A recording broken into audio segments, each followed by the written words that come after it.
Hello student, now we are going to discuss one important topic, that is hypoxia. So what we are going to learn in this session, first of all we are going to discuss what are the different types of hypoxia, then we are going to discuss the features of different types of hypoxia.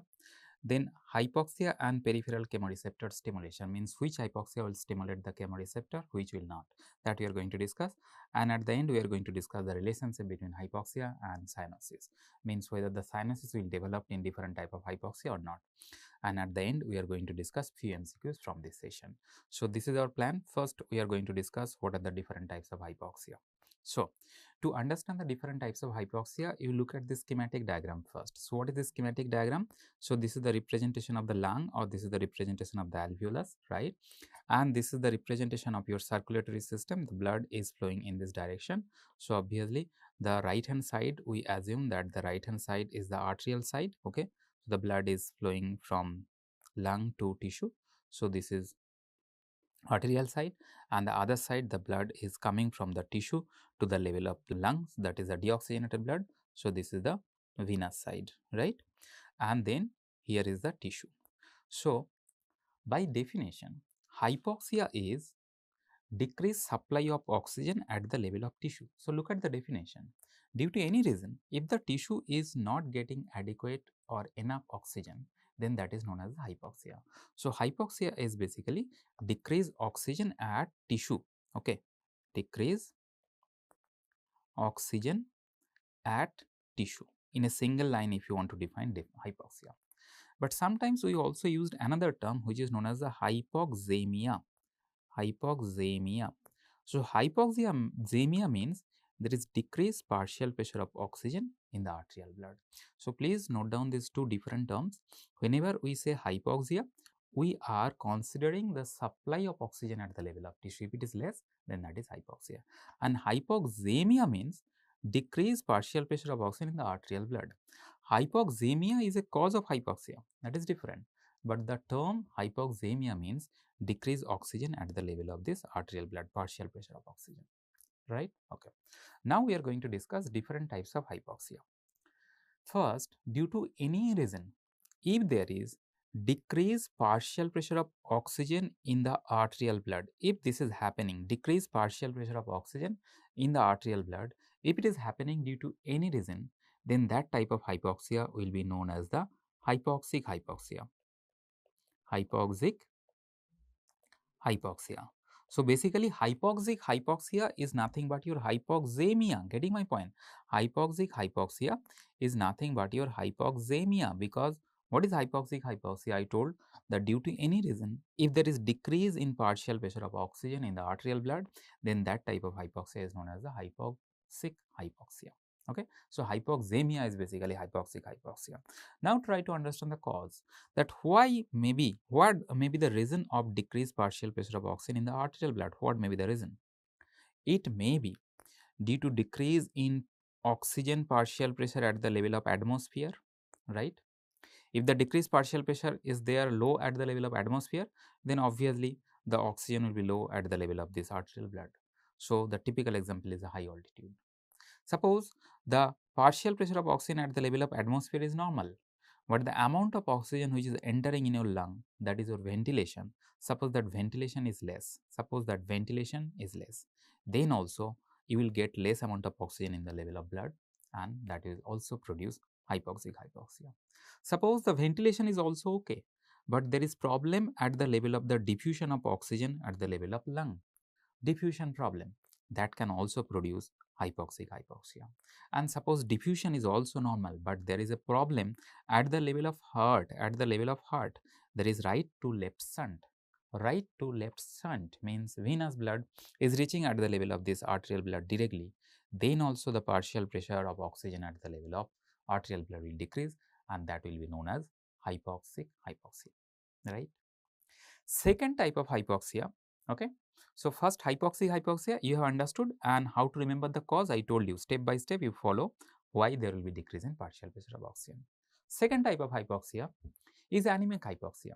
Now whenever you are thinking of anemic hypoxia, remember that up to the level of this partial pressure of oxygen everything is normal, means there is no problem here, there is no problem in ventilation, there is no problem in diffusion, there is no shunt. means partial pressure of oxygen in the arterial blood is normal, but still the person is suffering from hypoxia or decreased oxygen at the level of tissue because of the anemia. So, anemic hypoxia means everything is normal up to the level of this partial pressure of oxygen, but the vehicle through which the oxygen is transported in the blood, that vehicle is less in the arterial blood, that is hemoglobin. So, if the hemoglobin is less, either in quantity or in quality. Why we are using the word quality? If it is decrease in absolute quantity of hemoglobin, then that is simple anemia.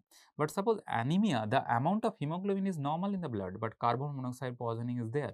So, qualitative deficiency of hemoglobin, that will also produce anemic hypoxia. Same for the methemoglobinemia. Methemoglobin, total amount of hemoglobin is normal, but iron has been converted from ferrous to ferric state, methemoglobinemia, that will also produce anemic type of hypoxia. So far we have discussed hypoxic hypoxia, anemic hypoxia. And what are the cause we have discussed? We have discussed that hypoxic hypoxia means the cause may be at the level of atmosphere, okay. So, it may be high altitude, okay, high altitude, right. Second, the cause may be at the level of ventilation. So, I will write down hypoventilation, okay. So, hypoventilation due to any cause, maybe drug, maybe other thing, okay, hypoventilation. There may be problem in diffusion. So, the lung fibrosis, okay. So, the typical example of diffusion problem is the fibrosis of the lung or lung edema. All of this will have diffusion problem, or there may be right to left shunt, right to left shunt. Then also there will be hypoxic type of hypoxia. And in anemic hypoxia, we already told you that simple deficiency of hemoglobin is anemia is one cause of anemic hypoxia. Carbon monoxide poisoning is second cause of anemic hypoxia, and methemoglobinemia is a third cause of anemic hypoxia. I believe so far you have understood these two hypoxia. Okay. Now coming to the third and fourth type of hypoxia. So third type of hypoxia, whenever we are thinking for third type of hypoxia, imagine like this, that there is no problem up to this level and there is no problem up to hemoglobin level also. Means there is no problem of partial pressure of oxygen, there is no problem of hemoglobin. Means atmosphere, ventilation, diffusion, heart, partial pressure, everything is normal. But why the hypoxia will arise? Imagine that the blood which is flowing at the level of tissue, suppose this blood flow is reduced. Suppose this blood flow is reduced, the blood flow which is happening at the level of tissue, that is slow or sluggish. Okay. So, if the blood flow is slow or sluggish at the level of tissue, slow blood flow, so what is going to happen? Again, the tissue is going to get less amount of oxygen because blood is not coming to the tissue. So obviously the tissue will get less amount of blood, okay, less amount of oxygen, that is hypoxia.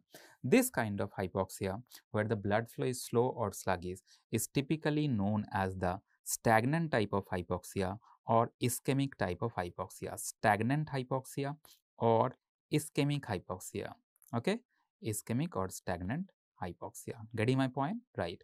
So, stagnant hypoxia or ischemic hypoxia, the blood flow to the level of tissue is less. What may be the cause? Simple.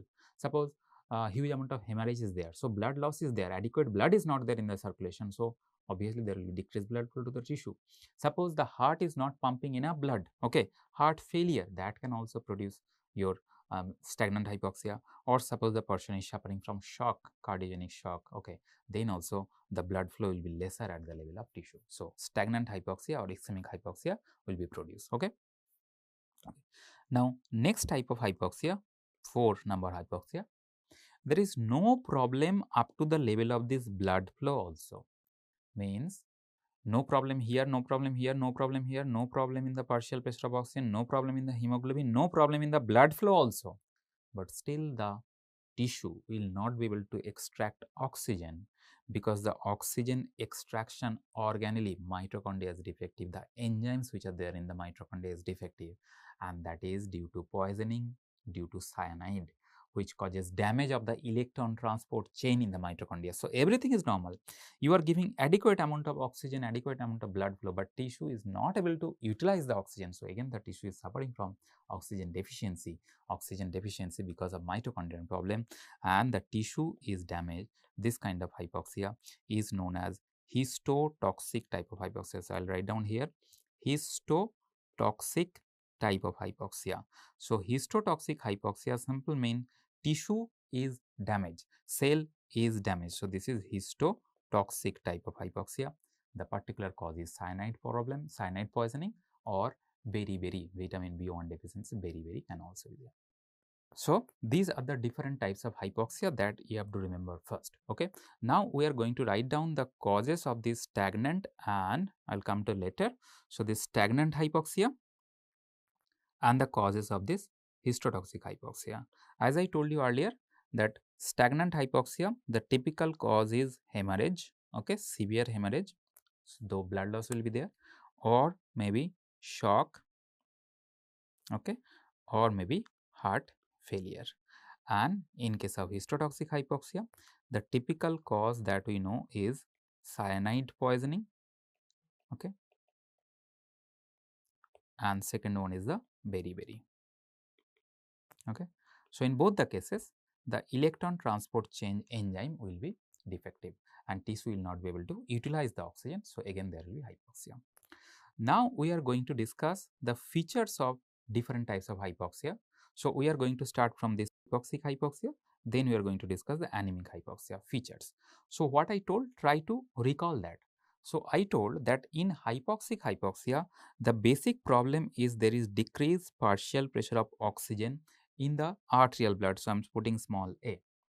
If there is decreased partial pressure of oxygen in the arterial blood, now try to think of the oxygen transport chapter, what we have discussed. If there is decreased partial pressure of oxygen in the blood, then what will happen to the saturation of hemoglobin with oxygen? Saturation is also going to reduce.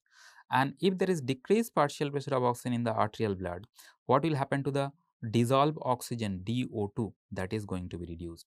And what will happen to the hemoglobin bound oxygen? Hemoglobin bound oxygen, that is also going to be reduced. Look at this thing, what I am writing, how I am writing. So, basic problem is decreased partial pressure of oxygen. If there is decreased partial pressure of oxygen, we know dissolved oxygen is going to be reduced because dissolved oxygen directly proportionate to the partial pressure. Then if the partial pressure of oxygen is less, then saturation of hemoglobin will be less. If the saturation of the hemoglobin is less, then hemoglobin bound oxygen is also less. So, if the hemoglobin bound oxygen is lower and dissolved oxygen is also lower, so what will happen to the content of oxygen, CaO2? Arterial blood oxygen content will be less, and because of the lesser arterial blood content of oxygen, the tissue is going to suffer from hypoxia. Okay, the tissue is going to suffer from hypoxia. But we have already discussed that tissue, how much oxygen it can extract from the blood? It can extract 5 ml of oxygen from the blood. So, suppose one person is suffering from hypoxic hypoxia. So, tissue will get less oxygen, may not be 5 ml, but it will be lesser oxygen. So, it will suffer from hypoxia. But it is going to take oxygen, some amount of oxygen from the arterial blood which is coming here in case of hypoxic hypoxia, getting my point. So, in hypoxic hypoxia, the content of the oxygen in the arterial blood is less, but tissue is going to take up some of the oxygen. So, what will happen to the venous blood oxygen content? The venous blood oxygen content will also be lower because tissue is utilizing the oxygen. So, CVO2 will also be lower in case of anemic hypoxia. So, CaO2, arterial blood oxygen content is lower, venous blood oxygen content is also lower. So, this proportionate decrease in arterial blood oxygen as well as venous blood oxygen. So, if I take artery venous oxygen difference, artery venous oxygen difference, it will remain normal. Getting my point? Normal means normally arterial blood oxygen content is how much? We all know normal arterial blood oxygen content is 20 ml. Normal venous blood oxygen content is how much? 15. So, the difference is 5 ml. In case of hypoxic hypoxia, this difference will remain same to same 5 ml. The difference will remain 5 ml only. That is the meaning of normal artery venous oxygen difference. So, this is the features of hypoxic hypoxia. I hope you remember this, right? Okay. Now, next we are coming to this anemic hypoxia. So, in case of anemic hypoxia, I told you up to the level of this PaO2, everything is normal. So, partial pressure of oxygen in the arterial blood is normal.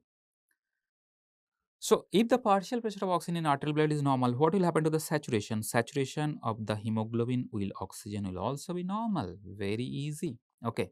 Now, look at If the partial pressure of oxygen is normal, what will happen to the dissolved oxygen? I told you dissolved oxygen is direct proportional to the partial pressure, so it will remain normal.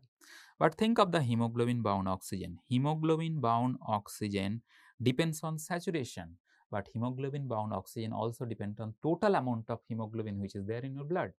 Although if the saturation is normal, then 1 gram of hemoglobin will carry normal amount of oxygen.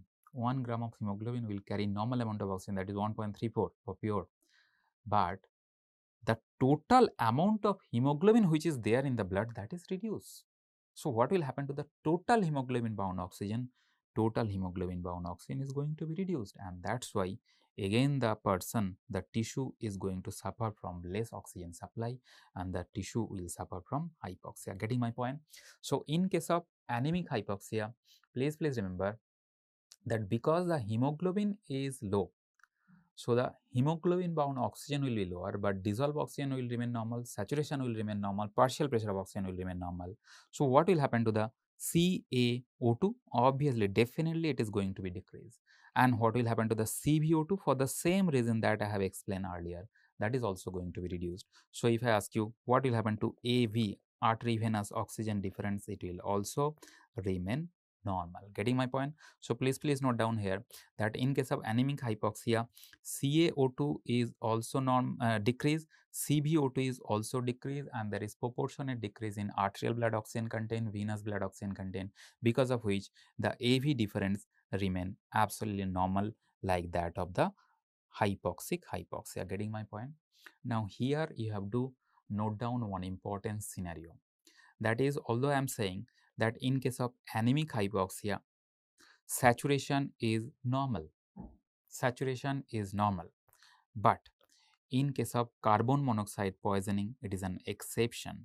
In case of carbon monoxide poisoning, SaO2 decreases. So please note down, among all the causes of this anemic hypoxia, if I say simple anemia, one person is suffering from simple anemia, what is the saturation? Normal. But if a person is suffering from carbon monoxide poisoning, the saturation is definitely going to be reduced, because carbon monoxide has 250 times more affinity for hemoglobin than oxygen. Okay, so it is going to occupy the hemoglobin, and there will be definite reduction in saturation of hemoglobin. But whenever there is carbon monoxide poisoning, you know what is the color of blood? You know what is the color of blood in case of carbon monoxide poisoning? Forensic medicine will tell you the bright red color, cherry red color. So because of the bright red color, if you measure this saturation with pulse oximeter, I told you in the oxygen transfer chapter, the pulse oximeter is generally used to calculate the saturation, is to measure the saturation. So pulse oximeter contain two light probe.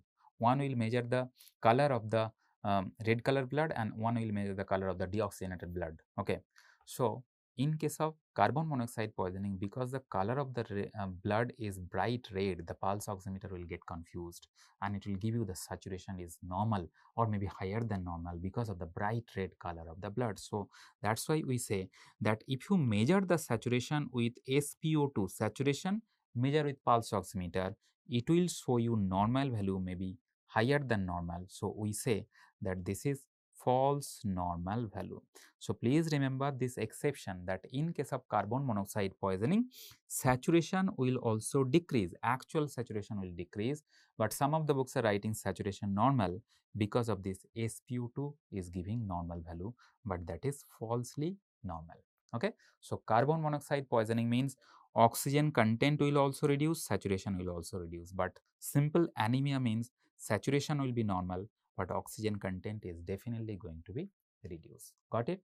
So this information you have to keep in your mind. Okay, now look at the curve or graph which will show the anemic hypoxia curve. It will make your concept more clearer.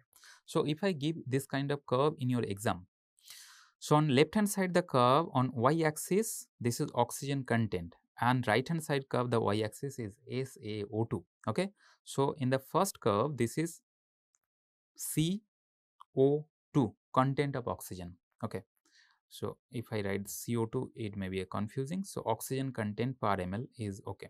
So this is oxygen content of the blood.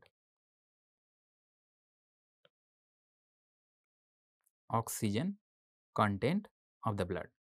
And in second cases, this is saturation. Okay, and two curve has been given. One curve is with the broken line and another curve with the solid line. What is broken line? This broken line curve with a hemoglobin of 15 gram means this is the normal curve. Okay, and solid line with this hemoglobin of 7.5. So this is basically the anemic person ka curve, right? So the solid line curve is the anemic person curve. So this is the curve of anemic person, and this broken line curve, this is the curve of normal person, this is the curve from normal person. So what you are finding out? Content of oxygen is definitely lower. Content of oxygen is definitely lower in case of anemic hypoxia or anemia, okay, than your normal subject. Content is definitely lower. And look at normally what is the partial pressure of oxygen in the arterial blood? 100, near equal to 100, 98, near equal to 100. Okay. So at that 100 millimeter of mercury partial pressure, if I want to calculate what is the oxygen content of this normal blood, I will drop on perpendicular near equal to 20. So what is this? So this is the normal curve. Normal curve, what is the oxygen content of the arterial blood? Oxygen content of the arterial blood means the partial pressure is near equal to 98. In that cases, if you drop a perpendicular here, that is around 20. So that's why it is given here small a. Small a means this is arterial blood condition, right? And what about venous blood? Venous blood has a partial pressure of 4040. So from this 40, if you drop a perpendicular, it is cutting here and the oxygen content is 15. Getting my point? What I want to explain here. So first you look at this normal curve. Normal curve, this is the venous blood point, okay, and this is the arterial blood point. So the venous blood oxygen content is 15 ml and arterial blood oxygen content is around 20 ml. Same way, if you compare this anemic person curve, the arterial blood oxygen content is also lower and venous blood oxygen content is also lower. But if you look at the difference between this artery venous oxygen difference, both the cases, this is normal. Getting my point? So if you find out the difference between these two, okay, and difference between these 2 points, both of them will have same distance, means artery venous oxygen difference is normal. But very carefully, you look at the curve on your right hand side. On your right hand side, first you look at the normal curve, you follow the broken line. So this is the normal curve, okay, and then you look at the anemic person curve, solid line curve. So both of the curve is following the same line. What is the meaning? Meaning, in case of anemia, in case of anemic hypoxia, the saturation is absolutely normal. So देखो, in both the cases, A point is at the same point, means arterial blood saturation in anemic hypoxia is normal, okay, normal saturation in case of anemia also.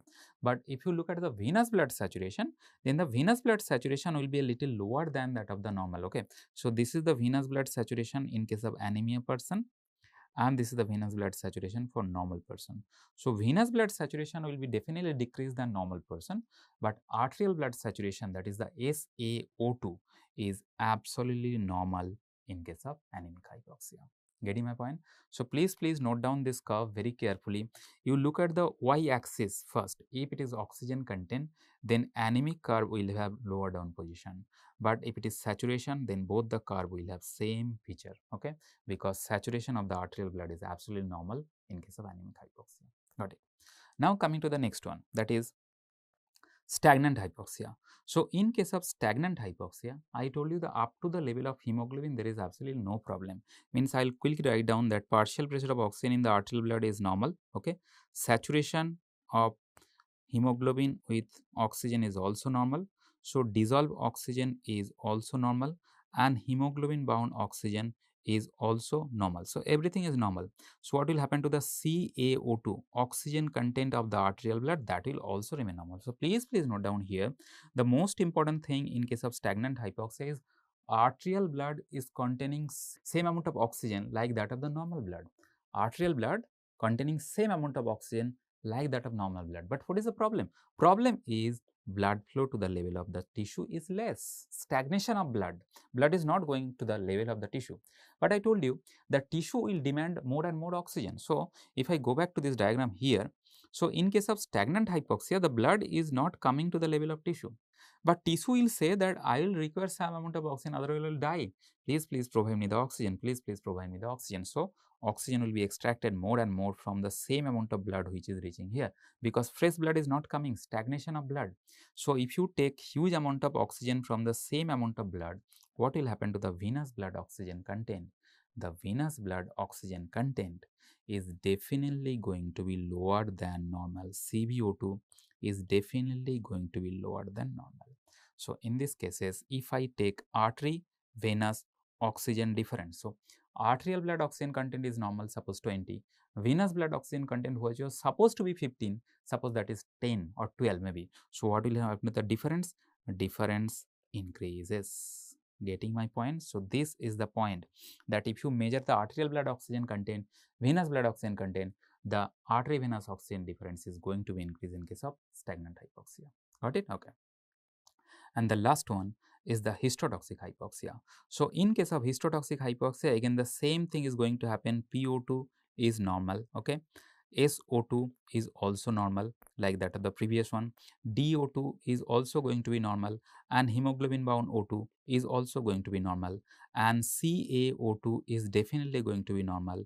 CbO2 is also normal, maybe higher than a normal. Why? Because in histotoxic hypoxia, problem is not at the level of the blood flow also.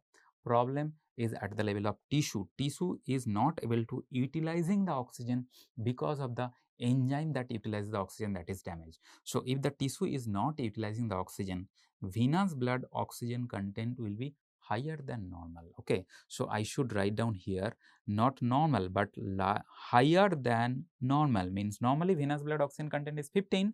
From that 15, the oxygen content of the venous blood will be increased because tissue is not taking any oxygen. So what will happen to the AV, artery venous oxygen difference? It will be decrease. Suppose the venous blood oxygen content which was supposed to be 15, now that is 18. So 20 minus 18, so difference is only 2, normal difference is 5. So artery venous oxygen differences decreases in case of histotoxic hypoxia. Okay, so typical example, cyanide and beriberi. Got it? So these are the features of different types of hypoxia. Now we are going to discuss that whenever there is hypoxia, we know that hypoxia is a stimulus for peripheral chemoreceptor. And where the peripheral chemoreceptor is located? Carotid body and aortic body. So basically, carotid body and aortic body structure looks like a tennis racket shaped. Okay, we have discussed in regulation chapter, and inside this there is a cells which is known as the glomus cell, that you also know. Glomus cell is sensitive to hypoxia, but remember that the blood flow to this carotid body and aortic body is so high, so enormous, that if there is decrease in dissolved oxygen of the blood, then and then only the glomus cell is going to be stimulated. So what I am telling? I am telling that peripheral chemoreceptor will be stimulated if there is hypoxia. But hypoxia means there may be decrease in hemoglobin bound oxygen, there may be decrease in dissolved oxygen, but peripheral chemoreceptor is stimulated by which type of oxygen? Dissolved oxygen decrease in. Okay, so if there is decrease in dissolved oxygen, then and then only the peripheral chemoreceptor is going to be stimulated. If the dissolved oxygen is normal, peripheral chemoreceptor is not going to be stimulated. So simple thing is that if there is hypoxic hypoxia, there is definitely decrease in the dissolved oxygen. So what will happen? The peripheral chemoreceptor will be stimulated. Okay, stimulated. Now, in case of anemic hypoxia, we have discussed multiple times that dissolved oxygen is normal. Because the dissolved oxygen is normal, the peripheral chemoreceptor will be not be stimulated. So please note down that in case of anemic hypoxia, peripheral chemoreceptor is not going to be stimulated, not stimulation. Okay, so I should write no stimulation. Okay. Next is that stagnant hypoxia. So stagnant hypoxia means the blood vessels which is giving blood supply to this carotid body and aortic body, the blood flow in that vessel is less. The blood flow in this vessel is less. That is stagnation. So if the blood is not going, then definitely the dissolved oxygen at the level of the carotid body and aortic body will also lower. That means in case of stagnant hypoxia also, the peripheral chemoreceptor is going to be stimulated. Okay, stimulated because the dissolved oxygen is not reaching at the level of carotid body and aortic body. And in case of histotoxic hypoxia, because this glomus cell will also die, the glomus cell will not be able to utilize the oxygen also. It will give strong stimulation to the neuron, and that is nothing but your chemoreceptor stimulation. So, what is chemoreceptor stimulation?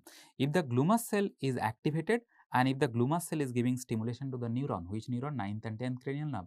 So, in case of histotoxic hypoxia, because of the cyanide poisoning, because of the beriberi, this glomus cell electron transport chain is also defective. So, glomus cell is perceiving that I am not getting oxygen, but that is not the actual scenario. He is not able to utilizing the oxygen, but anyway, he is going to stimulate the neuron and the chemoreceptor will be stimulated. So, we say in case of histotoxic hypoxia also the peripheral chemoreceptor will be stimulated. So, I can write down one bottom line here that in hypoxia, all different 4 types of hypoxia, we have seen that chemoreceptor stimulation will be seen in all, chemoreceptor stimulation will be seen in all types of hypoxia, except which hypoxia? Except anemic type of hypoxia. So, including carbon monoxide poisoning, including methemoglobin. So, if there is carbon monoxide poisoning, the peripheral chemoreceptor is not going to be stimulated, means the person will not hyperventilate in case of carbon monoxide poisoning in case of anemia. Getting my point? Because chemoreceptor is not stimulated. Okay. Now, coming to the hypoxia and cyanosis. So, cyanosis by definition all of you know that it is a basically discoloration, bluish or purplish discoloration of your skin or mucous membrane. Normal color says it will be discolored and maybe bluish, maybe a purplish kind of discoloration due to increased amount of deoxygenated hemoglobin in the capillary blood. So, the color we generally look at the level of mucous membrane, at the tip, the warm mucous membrane, or maybe seen in whole body tissue, but maximum cases mucous membrane and in this area where it is hugely visible, easily visible. So, these area are rich in capillaries basically. So, if there is huge amount of deoxygenated hemoglobin at the level of this capillary, then the color of this area will be turned out to be bluish or purplish, and that will be known as the cyanosis. So, basically it is a kind of symptoms, and that symptoms is arising due to increased amount of deoxygenated hemoglobin in the capillary blood, right? Okay. Now, although we are saying that this cyanosis is seen mainly because of the deoxyhemoglobin, which amount should be greater than 4 gram percentage. So, here you have to remember the total amount of hemoglobin that is present in your blood is 15 gram. So, if it is deoxygenated hemoglobin amount is greater than 4 gram percentage, then and then only you are going to suffer from cyanosis. Okay. But remember that if the methemoglobin content is greater than 1.5 gram, then also the cyanosis like appearance will be seen, and if the sulf hemoglobin content is greater than 5 gram, 0.5 gram, then also the cyanosis like appearance can be seen. So, these numbers are very important to remember: greater than 4 gram percentage deoxyhemoglobin, 1.5 gram percentage methemoglobin, and 0.5 gram for sulf hemoglobin. Okay. So, now we have to understand the basic mechanism of cyanosis development when the deoxyhemoglobin is greater than 4 gram percentage. So, what is the normal amount of deoxyhemoglobin in our blood? Why normally cyanosis appearance is not seen? Why it is more than greater than 4 gram percentage? So, look at. So, normally what is the saturation of the arterial blood and what is the saturation of the venous blood? Try to recall. So, what is the saturation of the arterial blood? That is 97% is the saturation of the arterial blood. So, I will write down clearly here so that you understood later on. So, SaO2 is 97%. So, if I ask you what is the amount of deoxyhemoglobin in arterial blood, you will say that 3%, sir. So, 3% means if I ask you total amount, so total hemoglobin is 15 gram, 15 multiplied by 3 upon 100, that is the amount of deoxyhemoglobin which is present in the arterial blood, that is 0.45 gram percentage. Getting my point? And same way if you calculate the saturation of the venous blood, SvO2, we know 75% saturation. So, remaining amount of hemoglobin 75 is the saturation. So, what is the amount of deoxyhemoglobin in case of venous blood? Deoxyhemoglobin amount is 25%. So, 25% means considering 15 gram is the total hemoglobin in the venous blood. So, 15 multiplied by 25 upon 100. So, this will be equal to 3.75, okay, 3.75 gram percentage is the deoxyhemoglobin in venous blood. So, look at. So, deoxyhemoglobin amount content in arterial blood is only 0.45 gram percentage, and in case of venous blood it is 3.75 gram percentage. This is in venous blood. Okay. So I told you that cyanosis is the bluish discoloration due to huge amount of deoxyhemoglobin in the capillary blood. So capillary blood deoxyhemoglobin content, capillary blood deoxyhemoglobin content will be 0.45 plus 3.75 upon 2. Why upon 2? Because capillary is the junction between artery and venous. So at the level of capillary, the reduced hemoglobin amount will be almost average of the artery and venous blood reduced hemoglobin. So if I there, then it will be 2.1 gram percentage. So if I ask you that normally at the level of your capillary, how much is the reduced hemoglobin present? Normally this is 2.1 gram is the reduced hemoglobin present. So this is not going to give you the bluish discoloration, but whenever this reduced hemoglobin amount is greater than 4 gram percentage, okay, and Genong is saying greater than 5 gram percentage. So if it is greater than 4 gram percentage, then there will be bluish discoloration of the skin and mucous membrane due to huge amount of capillary hemoglobin reduced, okay, and that will give you the cyanosis appearance. Getting my point? So the bottom line is that this saturation, if the saturation is dropping in the arterial blood, then also the deoxyhemoglobin content will be higher, or if the saturation is dropping in the venous blood also, in that cases also the deoxyhemoglobin will be more in the capillary blood. So in both the cases, the bottom line is that if there is reduced saturation in the arterial blood or venous blood, in both the cases the person will have cyanosis like appearance because the reduced hemoglobin amount will be higher.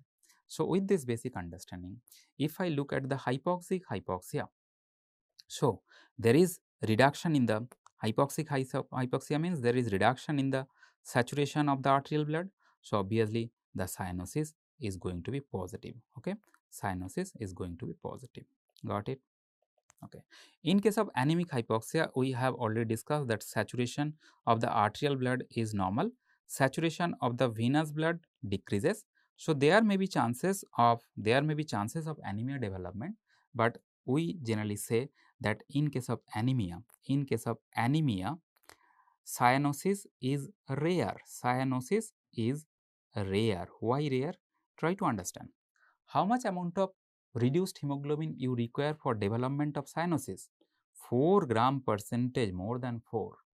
Suppose a person is suffering from anemia and due to severe anemia, the hemoglobin is 6 gram percentage.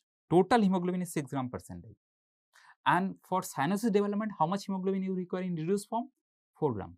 So within this total 6 gram hemoglobin, if 4 gram is reduced, then you know that is not going to happen because before that the person is going to die. Okay. So within 6 gram, 4 gram you are taking in reduced form. That is not possible. So that's why we say that whenever the hemoglobin amount is reducing in the body, the reduced hemoglobin, when the hemoglobin is reducing, the reduced hemoglobin content will also be lower and cyanosis development is very, very rare. Okay? Right. Now, if you think of the carbon monoxide poisoning, do you think the cyanosis is going to happen? Carbon monoxide poisoning, what is the color of the blood? Bright red. And for cyanosis development, which color you require? Bluish. So, not. So, cyanosis is not possible here. In case of methemoglobin, in case of methemoglobin poisoning, the color of the blood sometimes give a cyanosis like appearance. Cyanosis like appearance. So, in case of anemia, pure anemia, cyanosis is rare. Rare means it can happen if the anemia is mild, but if the anemia is severe like 6 gram percentage, cyanosis is not going to happen. Carbon monoxide poisoning, cyanosis is not going to develop because bright red color will be seen. Methemoglobinemia, because of the color of the blood, sometimes cyanosis like appearance. It may not be bluish color, it may not be purplish color, but cyanosis like appearance may be seen in case of methemoglobinemia. In case of stagnant hypoxia, cyanosis is going to happen or not? Cyanosis will be positive. Why? Because of the stagnation of the blood. So, blood will stay there for long duration in the same level, that is the tissue level. So, what will happen to the oxygen content of the venous blood? Venous blood oxygen content will be reduced, the saturation will be reduced, so deoxygenated hemoglobin will be more in the venous blood and cyanosis can happen. In case of histotoxic hypoxia, we have discussed SaO2 is normal and SvO2 देखोगे तो SvO2 means venous blood oxygen content is higher than normal, so saturation will normal maybe more than normal. So whether it is arterial blood, whether it is venous blood, in both the cases saturation is not dropping. So if the saturation is not dropping, do you think the reduced hemoglobin amount will be higher in histotoxic hypoxia? Answer is no. That's why cyanosis is never seen in case of histotoxic hypoxia. So please note down that among all types of hypoxia, cyanosis is never seen in case of histotoxic hypoxia, and cyanosis is rare in case of anemic hypoxia. So these are the two important information that you have to remember for this concept. Okay, so cyanosis will be seen in hypoxic hypoxia, stagnant hypoxia, but in other two types of hypoxia, in anemia it is rare, and in histotoxic hypoxia it is never seen. So this is all about the hypoxia chapter. At the end of this chapter, you have to remember certain important information for MCQ, like most common form of hypoxia is hypoxic hypoxia, okay, due to VQ mismatch, okay. So if the ventilation perfusion ratio is not proportionate, then that will produce hypoxic hypoxia, and that is the most common type of hypoxia. Sometimes question is given that in response to hypoxia, which brain area will be affected most sensitive brain area to hypoxia? So your hippocampus, CA1 neuron region, which is also known as the Summers sector region of hippocampus. Okay. Second, cerebellum, Purkinje cell is very sensitive to hypoxia, it will get damaged. Basal ganglia, striatum region is also very sensitive, and neocortex, pyramidal cell at the level of neocortex, they are very sensitive. So these are the brain area which are very sensitive to hypoxia. Easily it will get destroyed, damaged by his hypoxia. Okay, and the most resistant CNS part to hypoxia is the lower brainstem and spinal cord. So this is all about hypoxic chapter. Now we are going to discuss few MCQs. So the first MCQ is the curve marked with X. So look at here, I told you whenever you are getting this kind of curve, you look at the y-axis. So this is oxygen content. So oxygen content means when the oxygen content is lower than normal. Okay, why I am understanding lower than normal? So if you look at this point number D, from here if I drop a perpendicular, then the oxygen content is around 20. So that is the normal person. So this is the normal person, and this X curve means this is the curve where the oxygen content is reduced. So obviously this is going to be my anemia person. So this is anemic hypoxia. Okay, this is anemic hypoxia. Carbon monoxide poisoning, it can be, but in case of carbon monoxide poisoning, the curve will be lower position, it will be positioned like this, it will be positioned like left hand side. So that's why carbon monoxide poisoning is not the better answer, anemic hypoxia is the better answer in this question. Okay, now coming to the next question, which of the following point on the following figure represent arterial blood?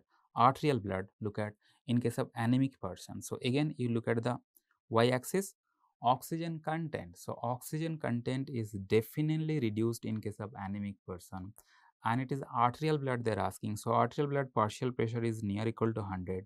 So this point number E is the answer. Okay, so this is the anemic person, arterial blood. Got it? Okay. Same kind of curve can be given, but look at here, I have changes the y-axis. So here y-axis is the saturation. If I put the same question that the person is suffering from severely anemia, find out arterial blood saturation point. So we know that whether it is severe or mild, the saturation of the arterial blood is absolutely normal. Absolutely normal means saturation will be around 100%. So if the saturation is 100%, near equal to 100%, 97%, so this point number D is falling in that.